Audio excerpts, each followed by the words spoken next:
హిందూ ఐక్యత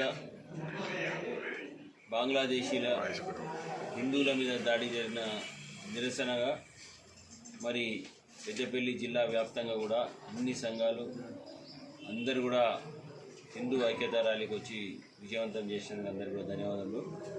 ముఖ్యంగా క్రమక్రమంగా అన్ని దేశాలల్లో అటు పాకిస్తాన్ కానీ ఆఫ్ఘనిస్తాన్ కానీ బంగ్లాదేశ్ కానీ అన్ని దేశాలు ముస్లిం కంట్రీస్లో కూడా హిందుత్వ పర్సంటేజ్ అవుతున్నదో అది క్రమక్రమంగా తుడిచిపెట్టే విధంగా మరి అక్కడ ఉన్న హిందువుల మీద దాడులు చేయడం చాలా శోచనీయం.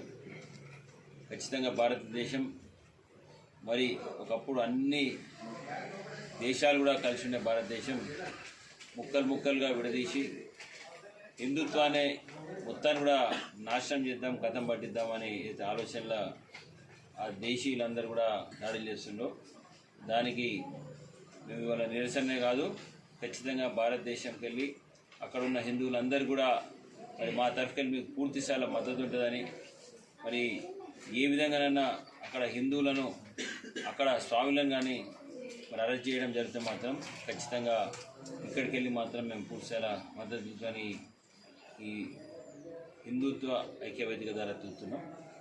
అదేవిధంగా కాంగ్రెస్ గత సంవత్సరంగా ఎన్నో గారడీలు చెప్పింది. ఎలక్షన్స్ ముందట 6 గ్యారంటీలని కాంగ్రెస్ ఇక్కడున్న ప్రజలకి రాష్ట్రంలో ఉన్న ప్రజలందరూ కూడా మోసం చేసి మరి 6 గ్యారంటీలు నెల రోజుల్లోనే తెలుస్తాం. కాంగ్రెస్ ప్రభుత్వం వచ్చినాక అటు రైతులకి, ఇటు మహిళలకి, విద్యార్థులకి మరి అన్ని దశగా మేము వాళ్ళందరూ ఆదుకుంటామని చెప్పడం జరిగింది. మరి గవర్నమెంట్ వచ్చింది, 100 రోజులు పోయింది, సంవత్సరం అయిపోయింది. మరి నిన్న రేవంత్ రెడ్డి గారు ఇక్కడికి వచ్చి అసలు గ్యారంటీలు 6 గ్యారంటీల విషయం మాట్లాడక వాళ్ళు ఇప్పటివరకు చేసింది ఏంటంటే ఫ్రీ బస్ అని చెప్పి ఆటో డ్రైవర్లని, ప్రైవేటు వెహికల్స్ని, డ్రైవర్స్ని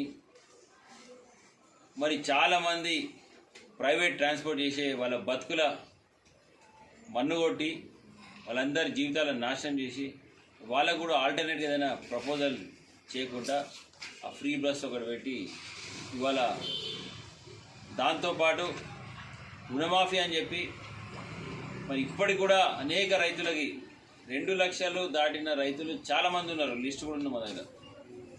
ఆ 2 లక్షలు దాటిన రుణమాఫీని ఇప్పుడు కూడా గవర్నమెంట్ చేయక నిన్న మరి ముఖ్యమంత్రి వచ్చి కనీసం 6 గ్యారెంటీలల్లో మహిళని కోటీశ్వర్ చేస్తా అని మాట్లాడింది. కానీ మరి మహిళకి మీరు ఒప్పుకున్న 2500 ఎక్కడ పోయినాయి?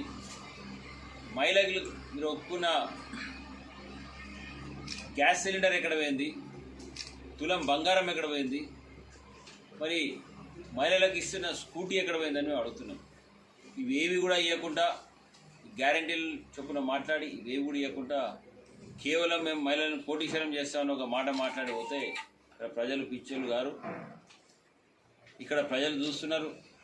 నిన్న వచ్చిన పాపం చాలామంది మహిళలు వచ్చిన ఆశకు వచ్చిన ముఖ్యమంత్రి వస్తున్నారు, మరి మాకు ఏదైనా వరాలు జల్లిస్తారనుకుంటే వాళ్ళందరికీ కూడా ఏం జల్లించకుండా నిన్న ముఖ్యమంత్రి మంచిగా అందరినీ మోసం చేసి మరొకసారి ఇవాళ యువత గురించి మాట్లాడతాం.